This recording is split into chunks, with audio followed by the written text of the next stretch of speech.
We are Steve and Jill.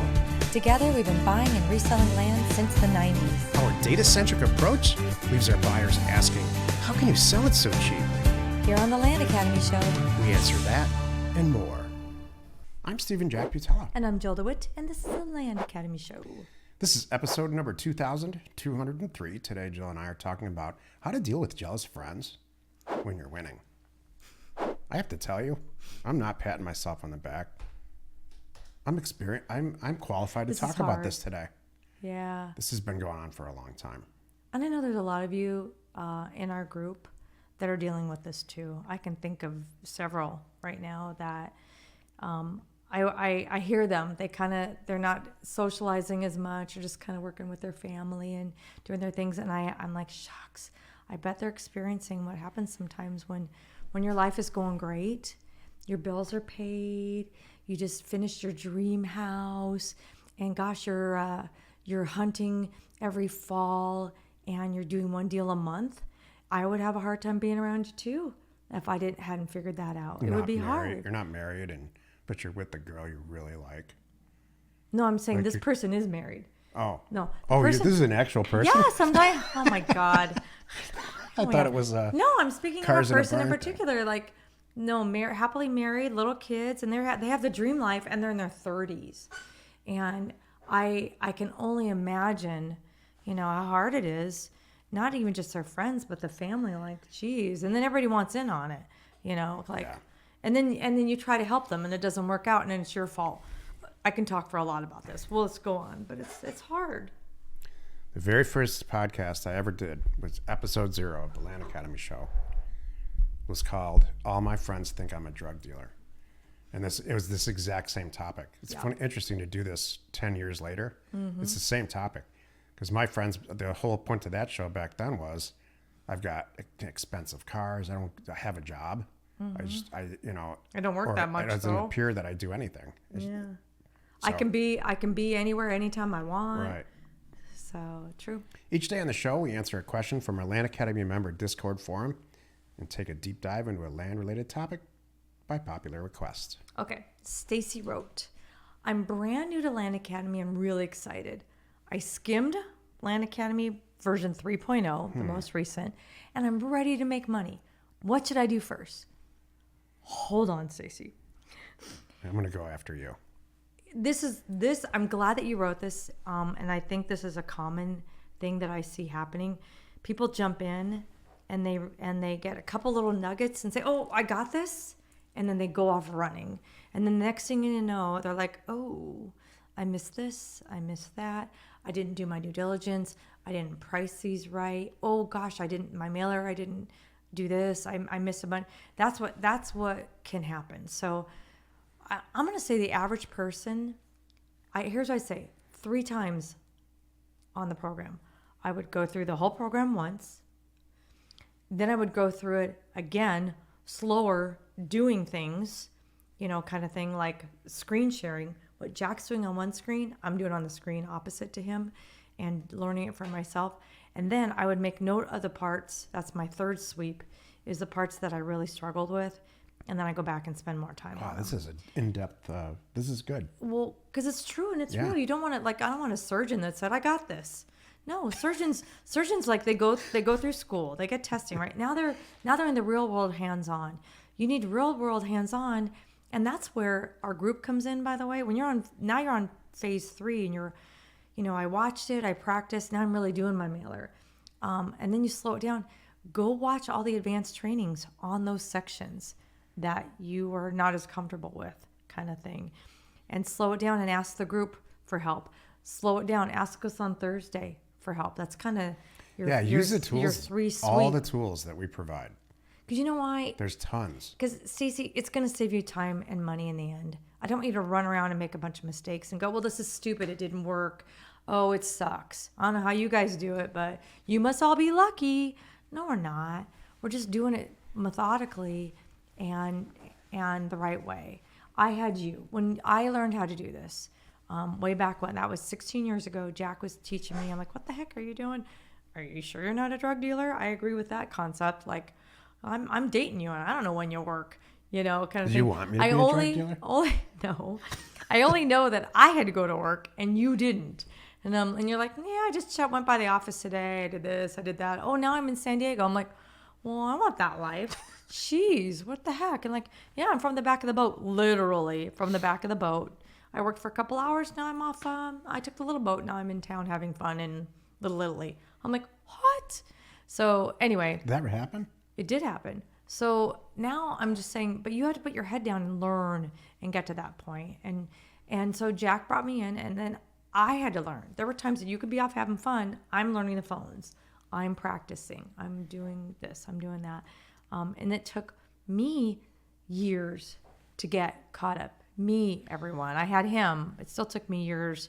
And now I'm 16 years later. I got it. You know what I've learned in this and then can help you. advanced age? Advanced in my age. advanced age.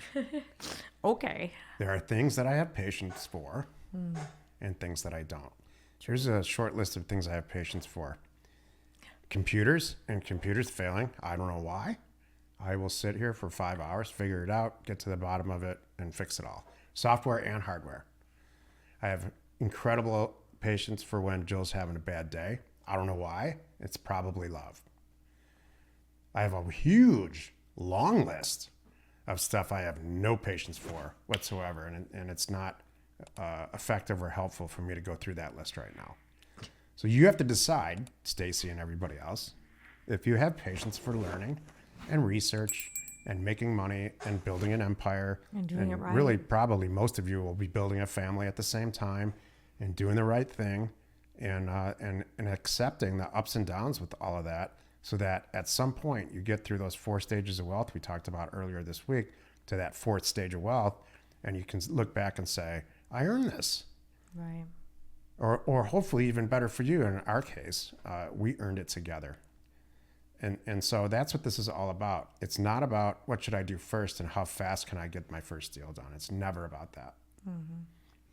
We are startup people, Jill and I. We've done lots of startups. The vast majority of them have failed or they were sold. Otherwise, we would still own them. Mm-hmm. But this is the one that lingered and stayed for some reason that makes the most sense to us. So it's a lifestyle. Good point. It's not just buying a house and renting it out. If you're going to do that, that's fantastic and good for you. That needs to be something you have a lot of patience for. Jill has an insane amount of patience for people, for talking to people, specifically women, and meeting them from where they're coming. Jill does incredibly well with female sellers. Thank you. And it's not just women, it's all people. Sure. Thanks. I do not. And so we'll get to that. Yeah. Well, maybe never. Yeah, exactly. She doesn't have a lot of patience for data. I don't have a lot of patience for this right now.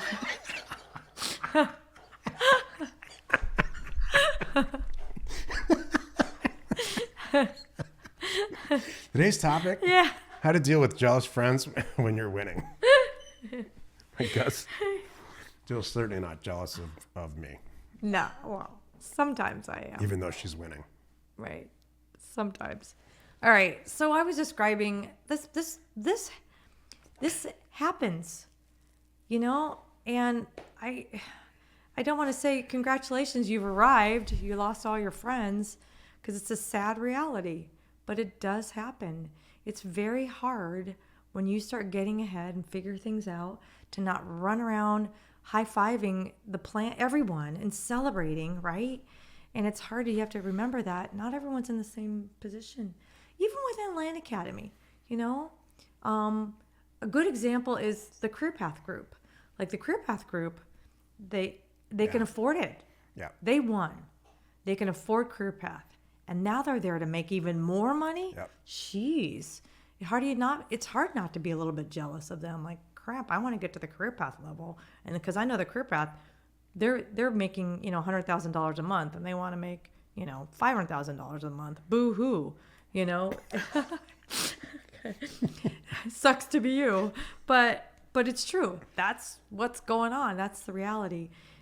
So I guess the first thing I would say is dealing with it happens. That's okay. Number one is, I'm glad that you're listening. It happens. And hopefully I explain how it's just natural. You could kind of see, I think, understand. No one's trying to one-up you. It's just it worked out. And usually they worked really hard and they got themselves there. So, you know, if you're watching somebody else do it, you know, hopefully you're recognizing that. So number 2, you know, think about where they are in their position. Think about something's holding them back. They can't be you. And it's not, you don't want to make them feel bad. Like, dude, get up, do it. Get out of bed every day. That's what I did. That's the last thing you want to do. You can't talk to them like that. You just have to kind of take a step back and recognize whatever drive you had, they don't have that. And you need to be kind of, I guess, I don't want to say I want to soften it for them, but just, you know, keep mindful of what you say because you don't want to lose your friends. I can tell you, I've been on both sides of this. Yeah. Not at the same time, of course, but on both sides where I've had friends get incredibly successful.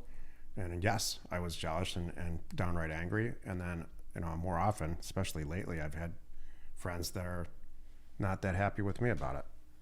And in both cases, I can tell you factually, both cases, I got new friends.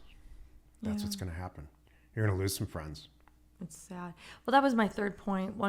The final thing for me today is you do everything right. You're aware of them. You celebrate with them.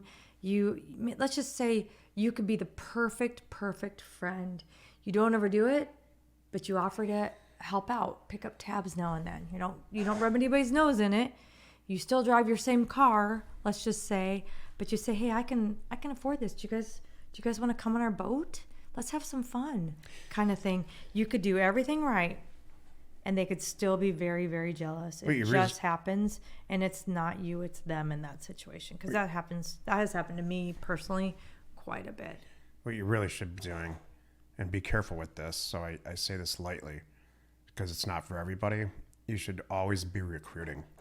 And so if your friends are coming to you saying, what happened? Like you're obviously doing really well. What's going on? Let's sit down with them and talk with them about it. You know, that happened with Jill and I.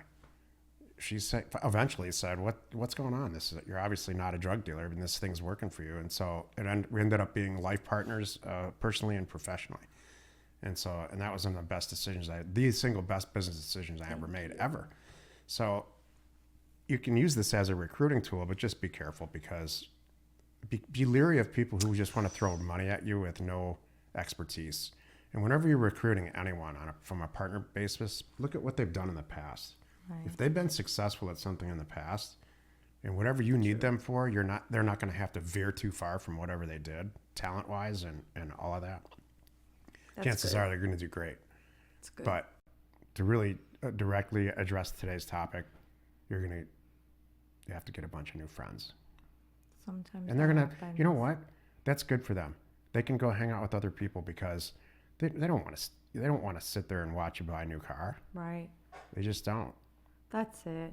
That's a good final point. Last thing is don't drag them through it. You know, it's not for them. You outgrew them. Yes. And that's okay. Join us on Monday where Jill and I discuss the 2 tools that changed everything for us. Well, hint. The one that changed everything for me is sitting right next to me. Oh. You are not alone in your real estate ambition. I'm a tool. That's what I got out of that. All right. Well, I'm going to come up with something good. That's great. Thank you. We are Jack and Jill. Information and inspiration to buy undervalued property. We hope you found our content valuable and we appreciate your support. If you have not already, please check out our channel and hit the subscribe button. And your comments and suggestions help us to create the content you're here for. Hitting the like button helps to support our channel's algorithm and gauge your interest for future shows.